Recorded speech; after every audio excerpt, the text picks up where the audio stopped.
ஏசாயா 41:14 பயப்படாதே, நான் உனக்கு துணை நிற்கிறேன் என்று கர்த்தரும் இஸ்ரவேலின் பரிசுத்தருமாகிய உன் மீட்பர் சொல்லுகிறார்.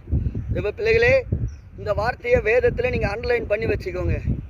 இன்றையிலிருந்து நீங்கள் எதை குறித்தும் பயப்படக்கூடாது. ஏன் தெரியுமா? தேவன் உங்க கண்ணீரை, நீங்க பயந்து போய் இருக்கிற நிலைமைய, நீங்க பயத்தோடு கூட ஜெபிச்சீங்கல்ல, நீங்க பயத்தோடு கூட துதிச்சீங்கல்ல, நீங்க பயத்தோடு கண்ணீர் விட்டு அழுது தேவனை ஆராதிச்சீங்கல்ல, உங்கள் துதியும் உங்கள் ஆராதனையும் பரலோகத்தின் தேவனிடத்தில் எட்டினபடியினால் தான் இன்றைக்கு அவர் வார்த்தை சொல்லுகிறார். நீ பயப்படாதே, நான் உனக்கு துணை நிற்கிறேன்.